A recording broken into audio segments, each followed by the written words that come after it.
गरुड़ भगवान को एक बार जब कथा आई, राम और भगवान लक्ष्मण को जब नागपाश में बांध दिया गया, तो देवर्षि नारद जी ने गरुड़ को भेजा। गरुड़ देव को कहा कि आप तो सर्पों के देव हो, सर्प आपका आहार है, तो आप जाओगे तो नागपाश से राम जी और लक्ष्मण जी मुक्त हो जाएंगे। गरुड़ जी आ गए।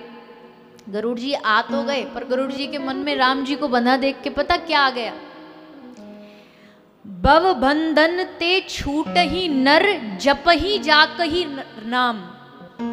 कहते राम नाम जो जपता है वो भव बंधन से छूट जाता, पर खरब निशाचर बांध ही नाग पाश सोई राम। गरुड़ जी बोले जिस भगवान राम के नाम से बंधन छूट जाता, उसको एक निशाचरों ने नागपाश से बांध दिया। ये कैसा भगवान, ये कैसे राम? संशय हो गया। गरुड़ जी ने बात नारद जी को कही, और जैसे नारद जी को ये बात कही तो नारद जी बोले लग गया लग गया लग गया। गरुड़ बोला क्या लग गया? बोले संदेह का रोग लग गया। भगवान पे संदेह करो, बड़ा खतरनाक रोग है, इसको तुरंत अभी ट्रीट करना पड़ेगा, इलाज करना पड़ेगा, नहीं तो ये रोग बढ़ता चला जाएगा। संदेह का रोग बड़ी जल्दी बढ़ता है। आपको किसी पर संदेह हो जाए ना, तो अच्छा भी करेगा तो भी तुम उसको संदेह की नजर से ही देखोगे, क्योंकि तुम्हारी आंखों में संदेह है, वैसे ही देखोगे उसको।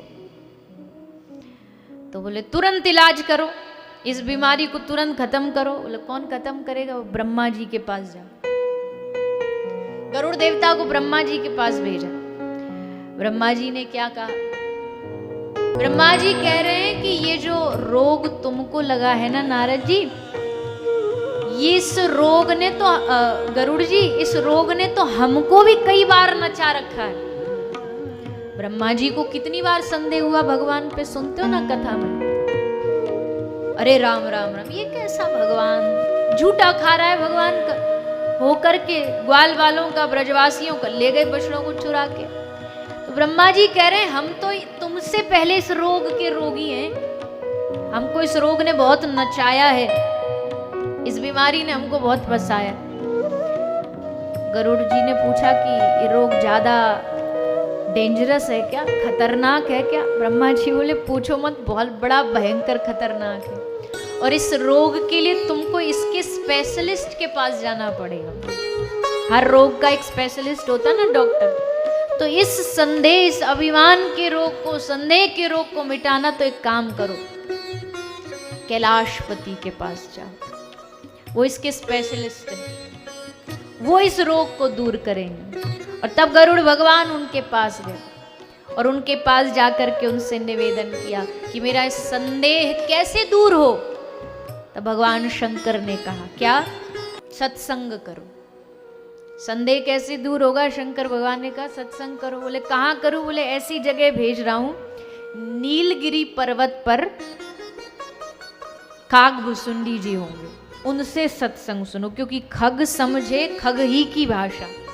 तुम दोनों एक ही कैटेगरी के हो ना, वो भी खग माने पक्षी जाति के, और तुम भी पक्षी जाति के हो। तो वहां गए, वहां जाकर के तब श्री कागभुसुंडी जी ने सत्संग सुना। और देखो, कागा मतलब कौआ, कौआ कभी सुना मीठा बोलता है? कौआ ज्यादा काए काए करे तो लोग पत्थर मारते हैं घर में, उड़ जाए यहाँ से, काए काए काए। क्या कौए की भाषा कहाँ मीठी होती है, मिठास थोड़ी होता कौए की भाषा में। लेकिन वही काग जब राम कथा गाता है तो उसकी वाणी एकदम मधुर हो जाती है, एकदम मीठी हो जाती है। और मैं हमेशा कहती हूँ, भारत जैसी संस्कृति पूरे विश्व में मिल जाए ना कहीं, तो एक बार दिखा दो। यहाँ इंसान छोड़ो, यहाँ मानव तो कथा कहते हैं अजी, यहाँ पक्षी कथा कह रहे हैं। कौआ कागभुसुंडी जी काग रूप में, भागवत के प्रवक्ता शुक तोता कथा कह रहा, सुखदेव कथा कह रहे, और मानव सुन रहा है। ये है भारत की परंपरा, ये भारत की संस्कृति।